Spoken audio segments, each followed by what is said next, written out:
Bonjour à tout le monde et bienvenue au webinaire de la République tchèque et de la Slovaquie dédié au secteur des biotechnologies. Ce petit webinaire se déroule dans le cadre de Business Booster Forum, un événement organisé pour la troisième fois par la CCI France Internationale, le réseau des CCI françaises à l'étranger.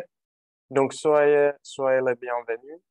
Euh, je vais tout d'abord vous présenter rapidement les speakers d'aujourd'hui. Tout d'abord, c'est Daniela Galova, chargée de mission à la CCI France en Slovaquie. Puis Monsieur Pavel Solski, qui est le responsable financier et commercial chez Sotio. Madame Natalia Černíková, qui est Sales Distribution Manager chez Medirex. Et moi-même, je suis Martin Dietrich, responsable commercial de la Chambre de commerce franco-tchèque. Pour le déroulé, nous sommes quatre personnes, donc il y aura quatre parties de ce petit webinaire. Nous allons commencer avec Daniela, un petit retour, une petite synthèse de marché de biotechnologie dans nos pays respectifs, donc en Tchéquie et en Slovaquie. Et puis, on va demander à nos invités, Pavel et Natalia, de faire un petit témoignage, un petit focus sur le secteur en lien avec leurs sociétés respectives. Donc, n'hésitez pas à nous adresser vos questions, soit par le chat, soit via le module Question and Answers. Et profitez bien de ce webinaire. Je vais commencer peut-être pourquoi le secteur des biotechnologies, pourquoi on a choisi ce thème. La République tchèque et la Slovaquie sont les deux pays qu'on connaît surtout pour leur industrie manufacturière, notamment le secteur automobile. La production de véhicules en Tchéquie et en Slovaquie place nos deux pays à la deuxième position au niveau européen. Mais on voulait montrer qu'il y a quand même des choses intéressantes en dehors de l'automobile, en dehors de l'industrie mécanique qui se passe ici. Et comme quand même l'épidémie de Covid a attiré beaucoup d'attention en tout ce qui concerne life sciences, secteur pharmaceutique, secteur biotech, on a opté pour ce sujet parce qu'il y a, à notre avis, pas mal d'opportunités, pas mal de choses intéressantes qui se passent dans nos deux pays. Je vais commencer avec un petit aperçu, avec un survol du marché du secteur biotech en République tchèque. Sans vouloir trop rentrer dans l'histoire, il y a quand même quelques grands noms et quelques grands événements qu'il faut mentionner. 19e siècle, un chercheur d'origine tchèque, Johann Gregor Mendel, qui est considéré comme un fondateur de la génétique moderne. Monsieur Jansky, un peu plus tard, qui a contribué à la découverte des groupes sanguins. Monsieur Otto Wichterle, dans la deuxième moitié du XXe siècle, une très grande contribution à la création et l'industrialisation des lentilles de contact. Et on va parler de lui un peu plus tard aussi, Monsieur Antonín Holý, professeur Antonín Holý, qui, avec son équipe, a déposé quelques 60 brevets dans le domaine de la recherche des antivirotiques qui, au jour d'aujourd'hui, sont utilisés pour la fabrication des médicaments, notamment chez le laboratoire Gilead Sciences. On va en parler plus en détail tout à l'heure. Quelques chiffres clés du secteur. Une centaine d'entreprises actives dans le biotech en République tchèque, plus une cinquantaine d'institutions de recherche. Donc, on voit déjà que ce ratio est très, très particulier. On ne retrouve pas cette portion dans d'autres secteurs. 3 milliards d'euros de chiffre d'affaires, à nouveau comparé avec quelques 500 millions d'euros par an investis dans la recherche et développement. Et au total, quinzaine de milliers d'employés, dont un tiers, à nouveau, sont impliqués directement dans la recherche. Dans cette partie, je voudrais notamment vous présenter qui sont les acteurs clés, qui sont les acteurs de référence dans cette filière. Il faut bien sûr commencer par l'université. Donc, en République tchèque, il y a 6 universités principales qui dédient une partie de leur cursus à la recherche et aux études dans le domaine de biotech. À Prague, à Brno, à Hradec Králové et à Olomouc. Il faut dire que l'université Charles de Prague est l'une des plus anciennes universités en Europe et c'était justement la faculté de médecine qui était à la création de l'université dans le XIVe siècle. On passe des universités aux instituts de recherche publics et c'est en ce moment-là où on retourne au professeur Antonín Holý, que j'ai mentionné tout au début. En République tchèque, on peut dire que l'institut de référence de recherche publique, c'est l'Institut de la chimie organique et de la biochimie de l'Académie des sciences, créé en 1953, spécialisé dans la recherche de nucléosides, acides nucléiques, etc. Et notamment connu grâce à l'équipe de professeur Antonín Holý qui a réalisé énormément de découvertes, énormément de recherches dans le domaine de nucléosides et nucléotides qui ont ensuite mené à la découverte de composants ou bien de médicaments, des antibiotiques utilisés aujourd'hui pour le traitement de l'HIV, d'hépatite type B, etc. Ce qui est très important, la majorité des brevets déposés par l'Institut a été achetés par, à l'époque, un petit laboratoire, Gilead Sciences, qui a réussi à commercialiser et à industrialiser ces médicaments. Et grâce au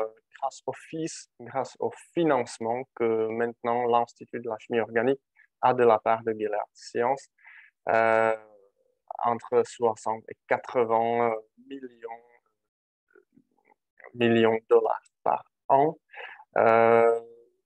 l'Institut a des possibilités financières de supporter beaucoup de recherches fondamentales et appliquées en République tchèque, d'investir dans le spin-off, dans les startups et contribuer davantage au développement du secteur biotech en Tchéquie. Deuxième institut public de référence, c'est le Centre d'excellence de la recherche biotechnologie et biomédecine qui s'appelle BioSev, créé par l'Académie des sciences et l'Université Charles, qui aujourd'hui se concentre notamment sur la recherche appliquée dans le domaine de la virologie, dans le domaine de biomatériaux, dans la biologie structurelle. Et c'est un institut qui est non seulement tchèque, mais devient un acteur international avec quelques 30% de chercheurs qui viennent de l'étranger. On passe des instituts de recherche aux projets, grands projets, et on retourne à nouveau à l'Institut de chimie. Cet institut a créé une société qui s'appelle INI Prague, qui est une sorte de plateforme biotech, une société privée, mais financée et épaulée par l'Institut. L'idée principale, c'est d'aider les sociétés, les spin-offs, les startups dans le domaine biotech, de transférer les résultats de la recherche fondamentale vers la phase des essais cliniques, de commercialisation et d'industrialisation. Donc, INI Prague réalise elle-même les investissements et aussi la mise en relation avec les investisseurs. Et depuis l'année dernière, ils ont mis en place un fonds d'investissement. Ils ont créé conjointement avec European Investment Fund, avec un budget de quelques 45 millions d'euros. L'idée, à nouveau, c'est d'investir directement dans les spin-offs académiques dans le domaine de biotechnologie, afin de leur permettre un développement, commercialisation, industrialisation de leurs produits, de leur invention. Voilà. Deuxième projet assez récent et assez particulier, c'est un incubateur biomédical, biotechnologique for Medi, qui a été créé par la société PrimeCell. Je vais parler de PrimeCell tout à l'heure. Et à nouveau, il s'agit d'un accélérateur avec quelques dizaines de milliers de mètres carrés de laboratoire qui permet aux entreprises actives dans la biotech de travailler dans un environnement, dans un milieu professionnel motivant, euh, en étant coaché, épaulé et aidé aussi financièrement par les grands investisseurs dans le domaine. Et l'idée, c'est à nouveau d'accélérer la phase d'incubation et le transfert de connaissances de la recherche fondamentale jusqu'à l'industrialisation et la commercialisation euh, de médicaments, de dispositifs médicaux, etc. Et disons le dernier volet de l'écosystème biotechnologique en République tchèque, ce sont les sociétés, ce sont les entreprises. Euh, Tout d'abord, c'est Sotio, qui est spécialisé dans la recherche et développement notamment des médicaments de traitement de cancer. Et c'est Pavel qui va vous donner plus d'informations sur Sotio, ses programmes de recherche tout à l'heure. Puis, j'ai déjà mentionné PrimeCell, donc une grande société euh, qui est spécialisée dans la recherche et aussi dans l'industrialisation, dans la production des médicaments, euh, notamment dédiés à la médecine régénérative, donc la régénération de tissus et des organes. Quelques autres noms, Contipro, l'un des leaders mondiaux de la production de l'acide hyaluronique, avec une centaine de chercheurs, Lonza Biotech, Phagopharma, qui sont spécialisés dans l'utilisation de bactériophages pour l'optimisation de traitements antibactériens, BioVeta, et ainsi de suite. Euh, Ce que je mentionnais au début, la période, la crise sanitaire a énormément aidé, il faut toujours chercher le côté positif, à la notoriété de certaines sociétés présentes dans le domaine de biotech. On voit déjà l'intérêt augmenter au cursus universitaire lié à des biotechnologies. Et vu l'écosystème qui est plutôt motivant et plutôt disposant de bonnes perspectives ici en Tchéquie, on peut espérer que le secteur va avancer. Donc, ce sera tout pour la République tchèque et je vais maintenant passer la parole et aussi la main sur la présentation à Daniela. Merci Martin. Je regarde, est-ce que ça marche? Ça a l'air de marcher. Alors, j'aurai quelques mots concernant ce secteur slovaquie. Bonjour à tous. Le secteur de la biotechnologie en Slovaquie est relativement jeune, surtout si on parle de la biotech rouge, donc c'est-à-dire médicale. Historiquement, les biotechnologies industrielles ou agroalimentaires se sont plus développées en Slovaquie, mais ces dernières années, ce sont les biotech médicales qui sont passées au premier plan. Le secteur des sciences de la vie en Slovaquie est principalement représenté par la production de produits pharmaceutiques, de dispositifs médicaux et de cosmétiques. Bien que ce secteur représente une partie relativement faible de la production totale industrielle, il offre quand même un grand potentiel pour les nouveaux investisseurs. Concernant les chiffres, le revenu total généré par les fabricants de médicaments et de dispositifs médicaux est de 460 millions d'euros. La Slovaquie compte actuellement presque 200 fabricants de médicaments et de dispositifs médicaux, si on parle de sociétés qui ont plus de 20 employés. Et le nombre d'employés dans la recherche et le développement médical et pharmaceutique est de près de 3500.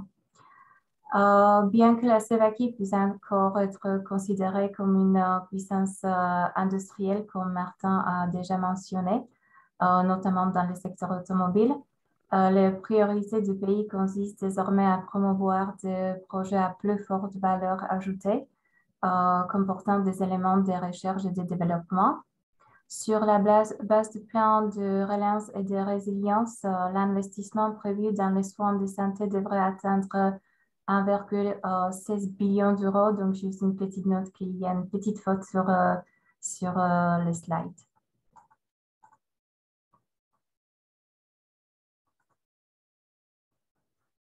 La biomédecine et la biotechnologie sont l'une des 3 priorités de la stratégie de R&D de la République slovaque. Sur notre territoire, ces 2 catégories se concentrent surtout sur les nouvelles approches diagnostiques et thérapeutiques dans les domaines du cancer, des maladies cardiaques, vasculaires et cérébrales, aussi des problèmes endocriniens et métaboliques, aussi des maladies infectieuses et des allergies, et des biotechnologies pharmacologiques et industrielles.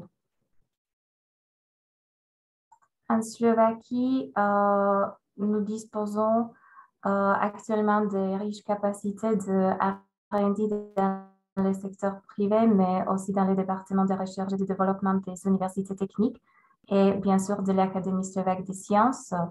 L'Académie slovaque des sciences est une institution de recherche publique fondée en 1942 qui mène des recherches scientifiques autonomes non universitaires en Slovaquie. Cette institution est composée de 69 organisations et couvre les sciences médicales, biologiques et chimiques, et aussi les sciences agricoles et vétérinaires.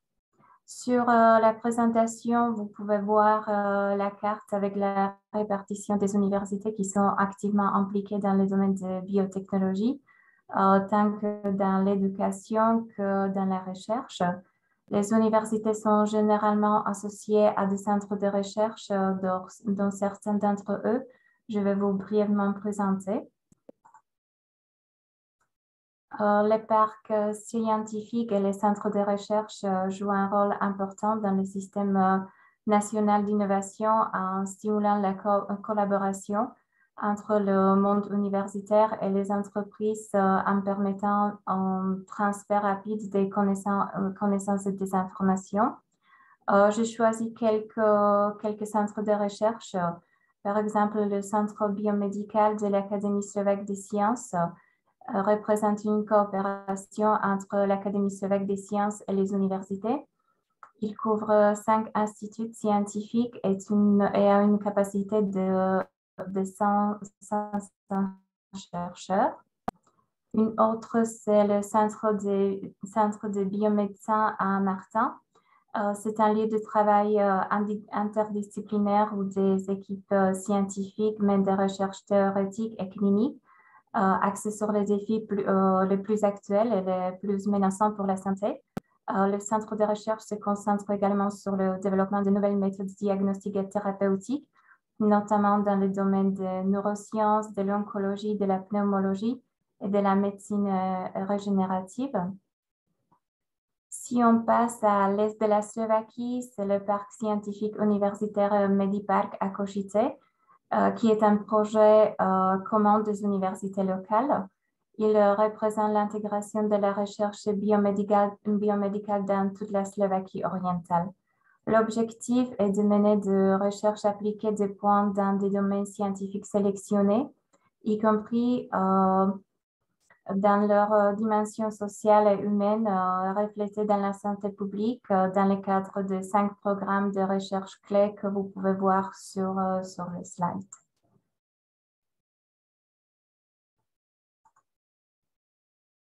À Bratislava, il y a aussi des parcs scientifiques. On peut nommer par exemple le parc scientifique à l'université Comenius à Bratislava, dont une partie est consacrée à la biomédecine, à la biotechnologie, à l'environnement et aussi aux défis sociétaux du XXe siècle dans les domaines de la bioéthique, du droit et du droit socio-économique.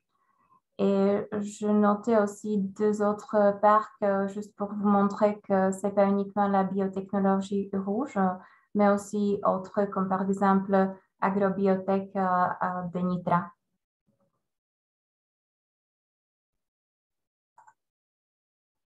Si on passe aux entreprises, la Slovaquie est un pays de start-up couronné. Nous avons un grand potentiel non seulement dans le domaine industriel, mais aussi dans le domaine de biotechnologie médicale. J'ai choisi 4 startups slovaques qui sont intéressantes dans ces 2 domaines. Par exemple, la société Multiplex DX, qui est une entreprise qui se consacre au diagnostic moléculaire personnalisé et aussi au développement de tests de diagnostic de précision, principalement pour la détection du cancer du sein. En outre, la société a aussi développé un test de diagnostic de type LAMP pour la COVID-19 qui atteint une précision proche de celle d'un test PCR.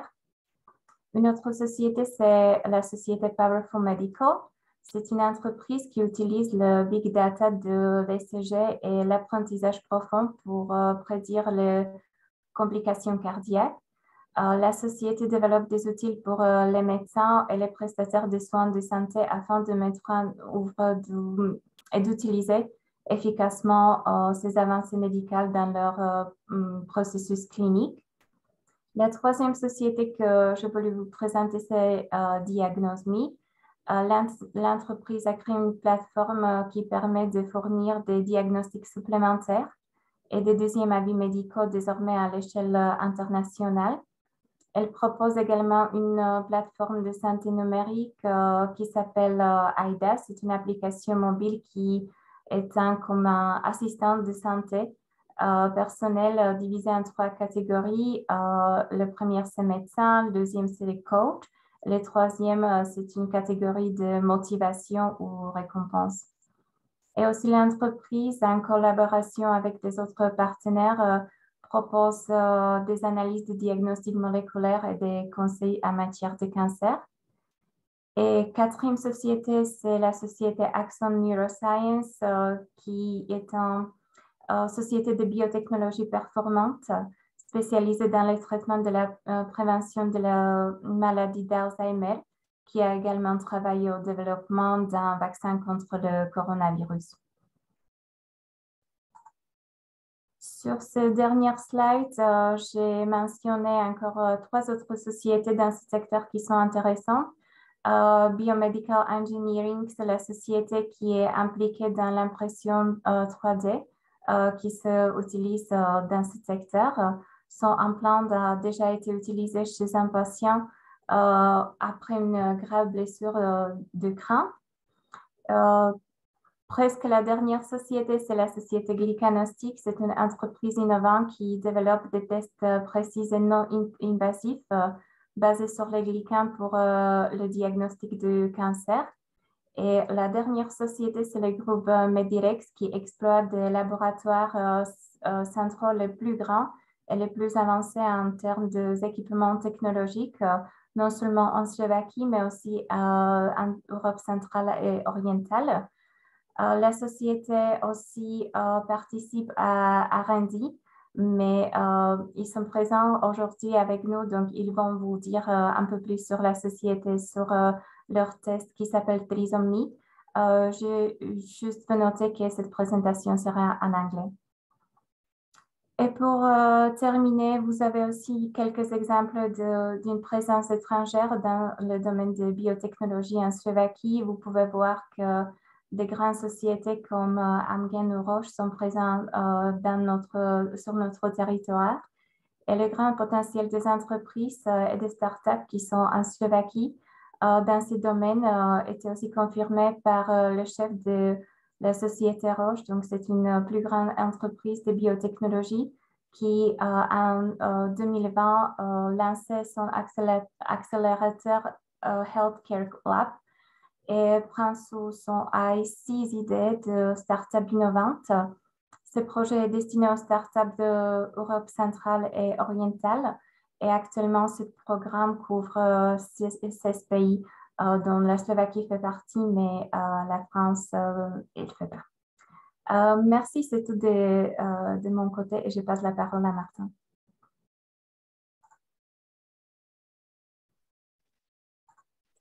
Merci Daniela. Je fais une marche arrière. Donc, je vais maintenant demander Pavel de prendre la parole et nous faire un petit récap, une petite présentation de Sotio et ses activités sur le marché, bien sûr, non seulement tchèque. Pavel, j'essaie de vous passer la main sur la présentation pour que vous puissiez bouger les slides. Parfait. D'accord, merci Martin. Est-ce que vous m'entendez bien? Parfait. Ok, super. Bon, bonjour à tout le monde. Je vais essayer sur la slide suivante, enfin sur la diapo suivante, vous introduire donc à Sotio, nos activités, nos plateformes de recherche. C'est un projet donc qui est jusqu'à présent à 100% financé par un capital tchèque. Donc, je vais commencer donc par vous présenter le groupe EPF, qui est notre actionnaire à 100%. Donc, c'est un nom qui est peu connu en France parce que voilà, c'est un holding qui a été créé en début des années 90 suite à la privatisation et qui a donc su, à travers de nombreuses transactions et opérations de développement dans divers secteurs, construire on va dire un empire qui aujourd'hui vaut aux alentours de 40 millions d'euros d'actifs et qui s'étend dans de nombreux secteurs, hein, notamment finance, crédit à la consommation, secteur des télécommunications, des médias, il y a le secteur immobilier, le secteur mécanique, hein, assurance, etc., etc. Donc, je ne veux pas revenir à toutes les activités. C'est vrai que depuis un an, on est aussi un peu plus actif en France à travers une société jointe qui était faite avec le groupe Beneteau, hein, dans le secteur donc, du tourisme, notamment dans la yacht, et aussi donc à travers la biotechnologie, hein, parce que en 2018, donc à travers Sotio, donc PPF a acquis une petite société donc biotechnologique en France, qui aujourd'hui constitue un de notre piliers donc du développement. Donc voilà un petit peu pour la présentation donc du groupe EPF. Donc vous pouvez voir qu'il y a aussi une exposition en Russie, hein, et une exposition en Asie, donc évidemment des marchés qui sont à un risque géopolitique un petit peu plus élevé. Oups, pardon, je vais trop vite. Mais on a aussi des activités aux États-Unis, en Europe de l'Est, en Europe occidentale, ça commence à venir également. Voilà. Donc, si nous passons à Sotio, donc Sotio, Et comme déjà disait Martin tout à l'heure, donc nous faisons donc de la recherche et du développement dans le domaine de la cancer. Hein. On ne fait uniquement le domaine oncologique, on ne fait pas d'autres types de traitements. On est spécialiste du cancer et dans le domaine du cancer, on développe, on va dire, des plateformes ou des programmes qui passent par l'immunothérapie, c'est-à-dire la stimulation du système immunitaire à ce qu'ils donc identifient, enfin reconnaissent la tumeur, elle la détruit par ses propres biais. Hein. Donc c'est un petit peu l'idée derrière. Donc la société a été créée en 2012. Hein. Donc initialement c'était un projet commun entre PPF et l'hôpital universitaire de Motol à Prague. Et un peu plus tard, donc PPF a acquis pleinement le projet sous ses épaules et a bâti Sotio sur la base de ce projet. Et pour pas avoir effectivement comment dire, tous les œufs dans le même panier, donc au fur et à mesure, donc on va dire Sotio a acquis différents programmes hein, dans son portefeuille hein, pour mitiger de le risque qui évidemment pour des programmes qui sont en phase préclinique sont nombreux. Et donc, au fur et à mesure, on a bâti un petit portefeuille de plateformes hein, que vous allez voir tout à l'heure. On est vraiment spécialiste des programmes, on va dire, relativement tôt dans le développement, donc soit en phase encore préclinique, on va dire 3-4 ans avant le lancement des essais cliniques sur les humains, ou ces dernières années, on a aussi entamé plusieurs essais cliniques chez les humains. Et pour donc mitiger le risque, on est aussi assez actif sur le marché donc, de la biotech. On regarde des acquisitions potentielles, soit par des transactions de licences, soit par le capital, entre un capital direct, ce qu'on a fait en France en 2018, ou aussi, évidemment, on a des dizaines de chercheurs dans nos labos à Prague, donc on fait de la recherche en long terme pour faire avancer les différents programmes. Donc actuellement, donc, on embauche aux alentours de 200 employés hein, qui sont donc situés entre 4 entités donc, géographiques. Donc l'entité historique est la plus, on va dire, la plus épaulée, c'est évidemment la Tchéquie.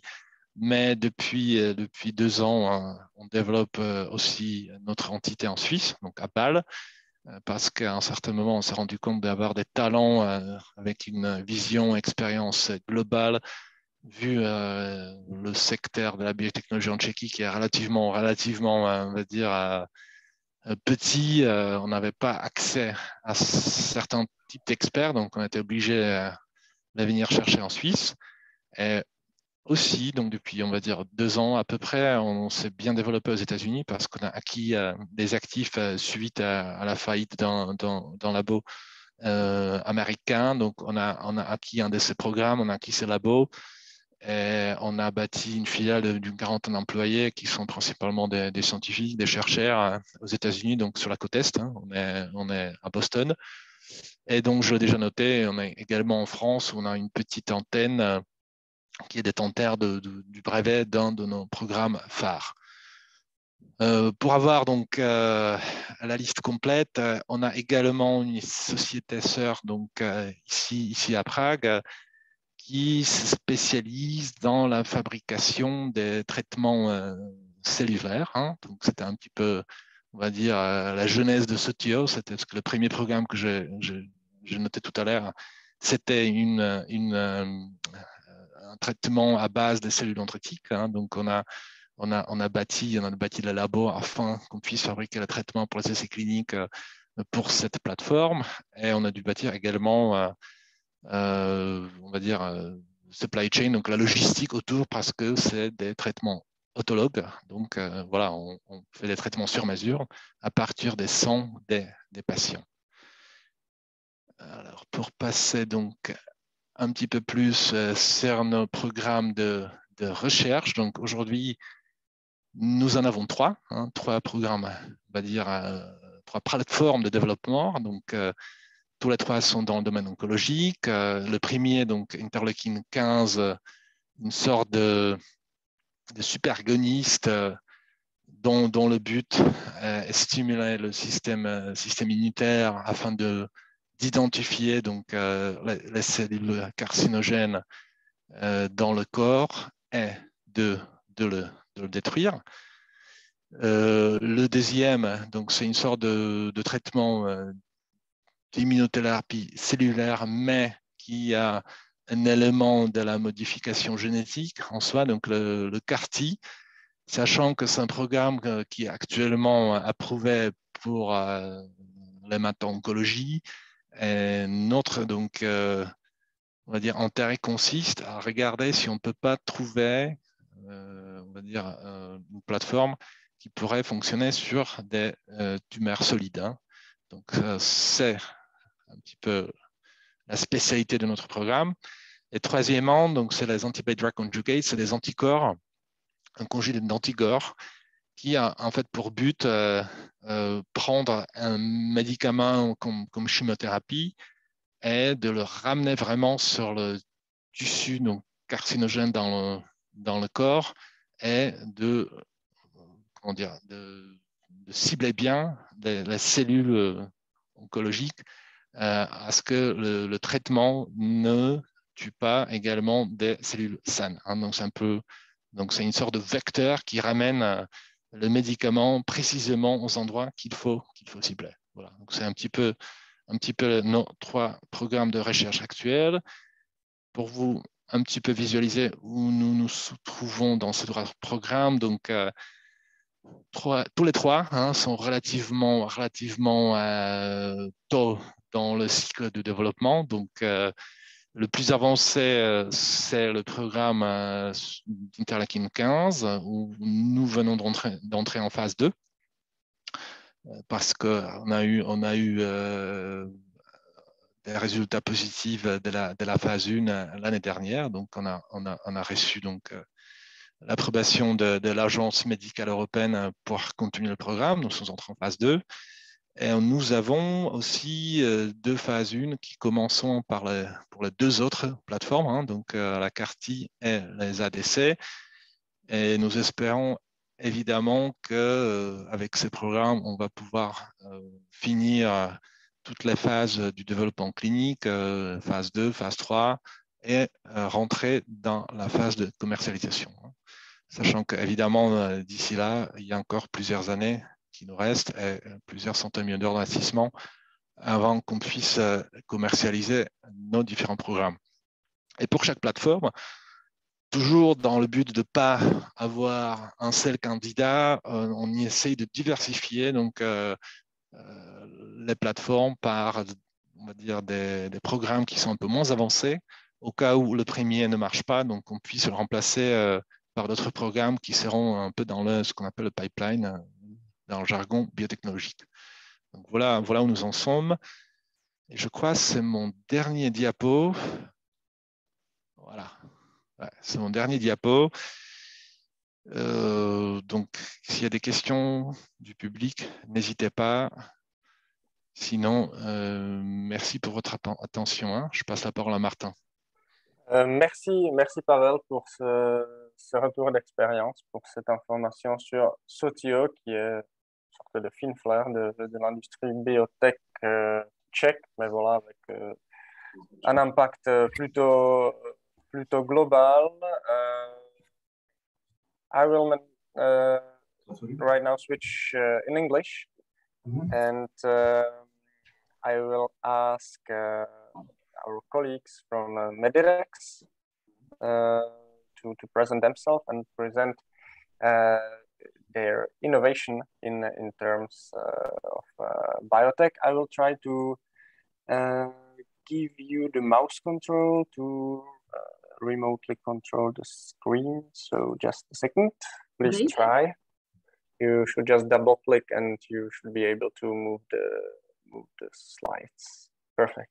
Yeah, it's working. Perfect. Thank you very much. So first of all, we would like to thank you for this opportunity to introduce you and present you company Medirex. laboratory diagnostics with my colleagues, Daniel Ruchin, sales director, Mr. Dr. Minarik, chief of trisomy test laboratory, and me, Natalia Chernikova, responsible for foreign partners and partnerships. And we really apologize, but our presentation is in English because we are not good at French. So sorry, sorry for that. Maybe next time it will be better. So let's focus on introduction, our company Medirex, with a brief video, who we are and what are we doing. So enjoy the video. I hope it will work. Maybe, could you please turn on the volume? I'll try. Medirex Group, leader in laboratory diagnostics. And more louder, please. Central and Eastern Europe. In the Medirex Group laboratories, we associate all laboratory medicine departments into one unit, providing a comprehensive approach to patient diagnosis. We have been active in the laboratory diagnostics market for 18 years. We operate 36 laboratories in Bratislava, Košice, and Nitra.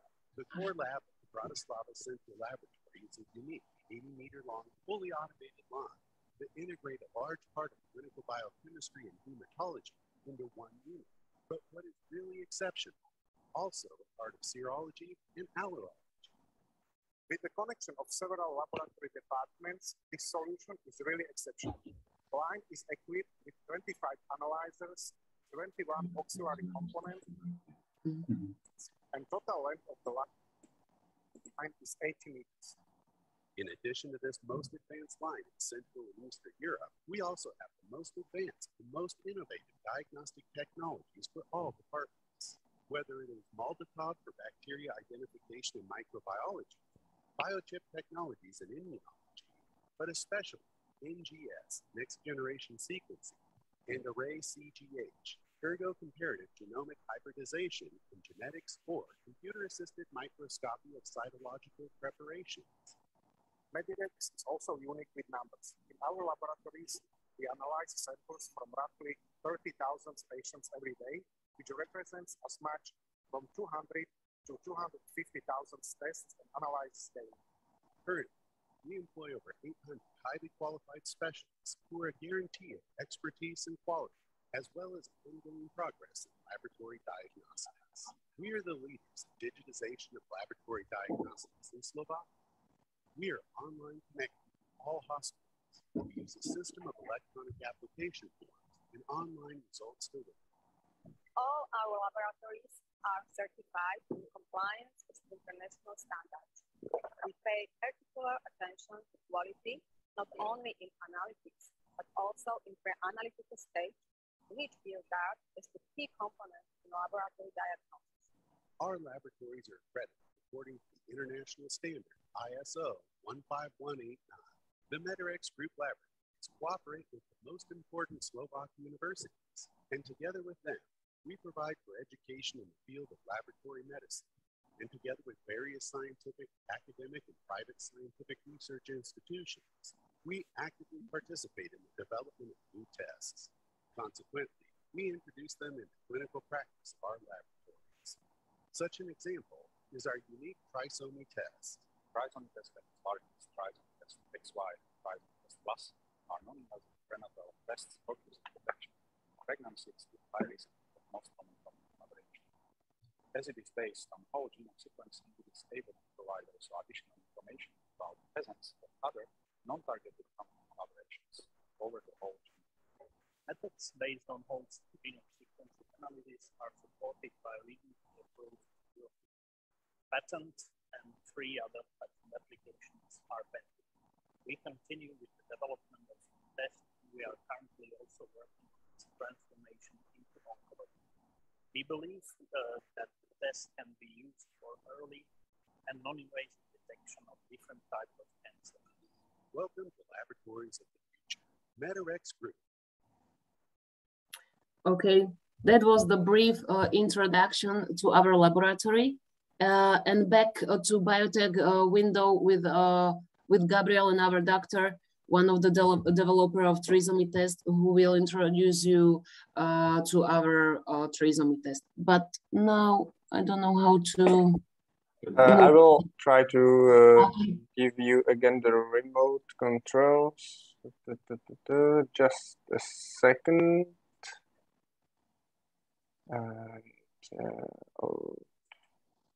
We are just having a small issue here. So I will get back to the PPT and give you again the remote. Sorry for that. Just double click and it should be okay. Still not? So I'll try. It's not working. Just a second.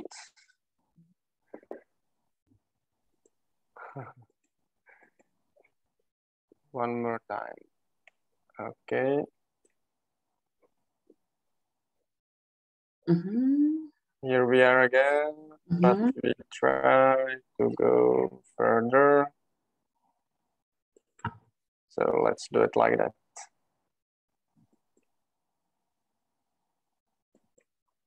Oop.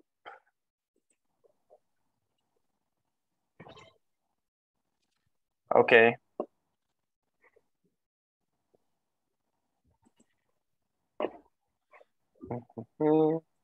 Sorry for the inconvenience, but I think we were like a bit stuck by transferring the video. So just give me a second. Now should be okay. Perfect. Now, sorry for that. Yeah, perfect. Thank you so much. So please, Gabriel, I would like to ask you to continue. Okay, so hello to everybody. Good afternoon. I would like to tell you some few words and some few information regarding the trisomy test, that is test from the group of tests that are focused on non-invasive prenatal testing. And the trisomy test is the one that we have done and manage and running it routinely now in our laboratories. So when we started with the first analysis, it was the year 2013. And later on in 2015, we have gone to cooperation with the Medirex and started to sell it to our clients as a real product. So the first NIPT performed in Slovakia were performed by our hands. Later on, we have upgraded the system to be able to run on larger systems. So we moved from small size laboratories to middle size laboratories, which is something that we are still using in our labs. And we hope that this is the solution for the countries like Slovakia and possibly also Czech Republic. So the smaller countries that are not having heavily numbers of samples to be analyzed per day. Later on, as we started only with the three basic trisomies, so only limited focus of the test.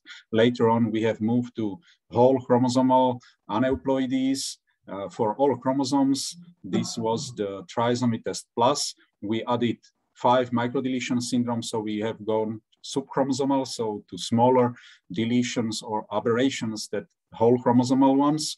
And then in 2019, we have started with our current golden standard trisomy test complete, which is focusing also on subchromosomal aberrations over the whole genome or all human genome. Later, and the latest abbreviation of the test is so-called plus CF, plus cytic fibrosis. So we are moving from chromosomal aneuploidies to mutations that are responsible for monogenic genetic disorders. So from something that is associated with chromosomes not, but something to be associated with genes. So going to smaller resolution or higher resolution, lower detections. When it comes to the innovations that are behind this trisomy test story, as I told you before, we have started with basic trisomies. We have moved with different methods to be more precise in fetal fraction estimation. This is one crucial parameter that should be reported in every test. and it has some difficulties to be estimated precisely. So this is something also what we have dealt with, and currently we think we are really good in it. Then we have moved to sex chromosome aneuploidy detection, so chromosomes X and Y. Later on, we have also analyzed twin pregnancies. Later on, we have improved the detection of basic trisomies, as we would like to have less false positive for this, or uninformative samples that can't be reported from the first sample analysis. Then we have also gone to so-called RATs detection, what means that we were able to detect aneuploidies over the whole genome, so from the first to the 22nd chromosomes, as well as for chromosomes X and Y. Later on, we have added the CNV detection, so we have gone subchromosomal. Later on, basic information about the detections that were subchromosomal resolution. We have highlighted the detection that are known to be associated with known clinical syndromes. With higher number of samples that have been analyzed, we have performed and collected the data to give it to our own internal database that is currently having so-called population specific variants that are really specific for our and maybe European descent population. But for these, we know these are benign. So also when we detect it, this should be not clinically relevant. This is only the information that someone has it as a part of normal variability in the population. With the trisomy test complete, as I told you, that is currently our golden standard. We added also interpretation of clinically relevant findings, because we have seen that, especially when it comes to the clinicians that are not that much experienced with managing genetic syndromes, it is really helpful for them to know more, also from laboratory point of view. So this is something that is currently a routine part of the trisomy test complete, and it should support the clinicians with the information that they should look after, maybe even more in details. Of course, everything is associated with the user-friendly application that is using by our laboratories, as well as with laboratories that are having our test in hands as a technical transfers in Czech Republic. And of course, we are having for them completely open information from the analysis. So it is not something like a black box for them, but on the other side, they really see all the details and are able to perform it by their hands and by their minds as good as possible. When it comes to the numbers, so only to tell you that this type of testing, this non-invasive prenatal testing in our hands, has very good specificity and sensitivity of the test. And maybe these are the red ones that are the most important information that is coming to the doctors and to the clients, the pregnant women. And this is the positive predictive value and negative predictive value. Positive predictive value means that if we call sample as a high-risk sample, it will be at the end positive for the detection. And negative predictive value means that when we call the sample, it is low risk, then it is negative for the detection with this level of certainty. So these are really very good numbers that are comparable over all really leader tests of this kind over the world. Of course, this type of testing is associated with very small proportion. And the small proportion means less than 5% after the first blood draw and less than 1% when it comes to the second blood draw or the repeated analysis regarding the uninformativeness at the end or the failed test. So the failure of the test is really very low ratio. These are some information regarding this positive predictive value and negative and positive predictive value for the subchromosomal aberrations detected. When we are dealing with the all resolution of the test, the positive predictive value for subchromosomal aberrations is about 35%. And when it comes to the samples that has really good fetal fraction values, so it's higher than 10%, the positive predictive value is higher than 50%. So at least half of our detections will be confirmed later that is really present on the high-risk samples.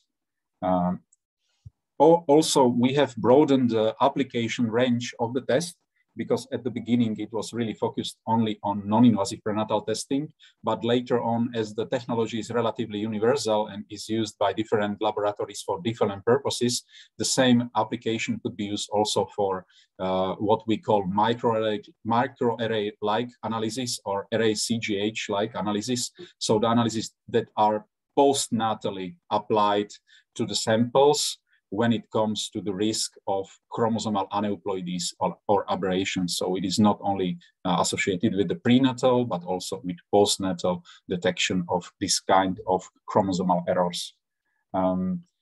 When it comes to the internal database, as I told you before, we have done this based on our numbers of analyzed samples.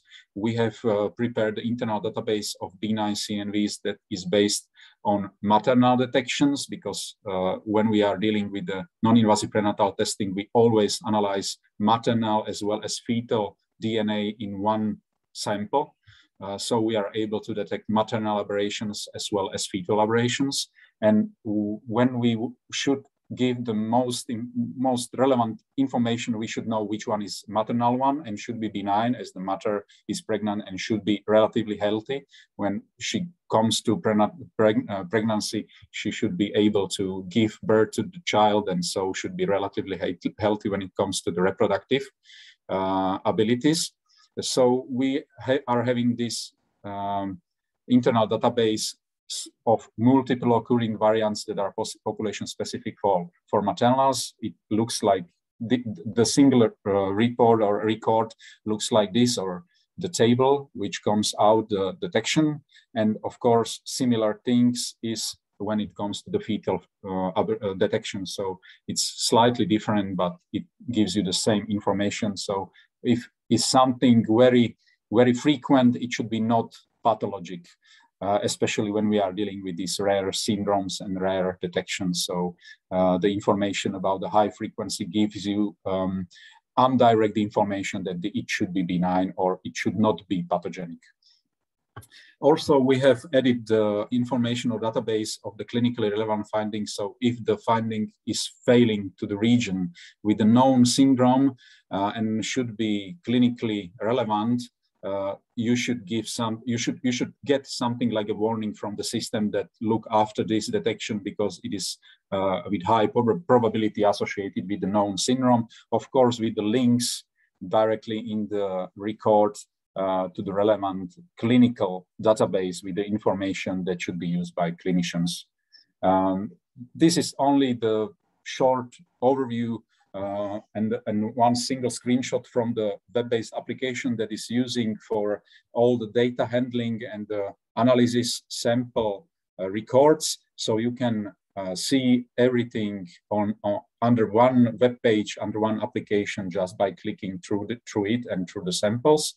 And of course, as I told you, as we are doing screening and as we are doing non-invasive prenatal screening, currently it is a lot knowledge about the limitations. So when this is not working properly, or where there are some limits or borders that should be on mind at the clinician side or on the clinician side when it comes to the interpretations of the findings of the reports to the pregnant women. And here are only written some of them, because of course biology is so huge, with so huge variability, that we are dealing with new things also after the 30,000 samples analyzed in the history. So every day is coming something out of the pocket that is also new for us, and we should always still have open mind to deal with it and to find some tools that can be then generalized. And also we have a lot of history of this and preparing of the tools that are now able to give so many different point of view on the data that currently it is really a perfect one tool. When it comes to the summary from my side, what we are offering to our partners and our clients that we are using one workflow with relatively universal laboratory setup. So something like currently advanced genetic laboratory, every advanced genetic laboratory should be able to perform our test. And of course, it could use this test for at least the different application that we currently have. And of course, for different biological specimen analysis. We are dealing with samples that have really ultra low input, even unmeasurable. So when we are measuring the DNA that is coming at the start to the analysis, we are getting something like too low or zero numbers. And these are really the perfect samples for us. Although these should be not routinely analyzed maybe in other genetic laboratory and in other genetic applications. So really very low input are even possible to be used. We are having validated and published data related to trisomy and these RACGH-like genome screen tests. We have CE-IVD accreditation or a certification for our blood draw test. We have ISO certification for all parts of the procedure, so also for the wet lab part as well as for the software analysis. We have experience with technology transfer. We have at least 3 other ISO certified laboratories that are using our method right now. We are having also prepared semi-automation of the laboratory part, verified in pilot study, and this is prepared for the laboratories that are having more samples even than we have on daily routine. Of course, we are dealing also with the constant development and expert support. We can call it 24/7. As for the tech transfer partners, we are really dealing 24/7, 365. And as I told you before, we have really open data resources for our partners. So they are really getting their own knowledge with the analysis, and they are really learning and can teach all the other specialists in the chain based on their knowledge.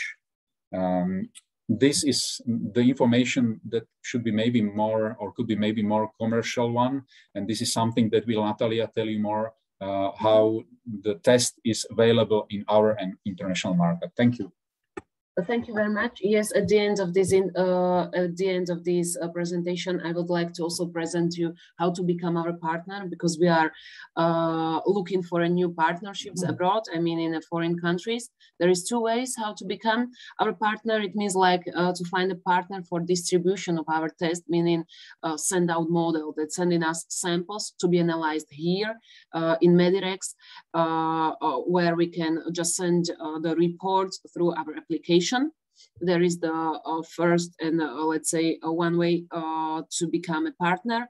Also possible is the second way that also Gabriel talked to you. It's a tech transfer partner, meaning that is a fully equipped laboratory partner who can also be a partner and doing all analysis in-house, like we have nowadays in the Czech Republic. We will be very happy if you can just contact us with all your partners, or just open us the doors in your countries, because we would like to find a new partners also with your help and support. That was, I think, that everything from our side. Thank you very much. And if you have any questions, feel free to ask us.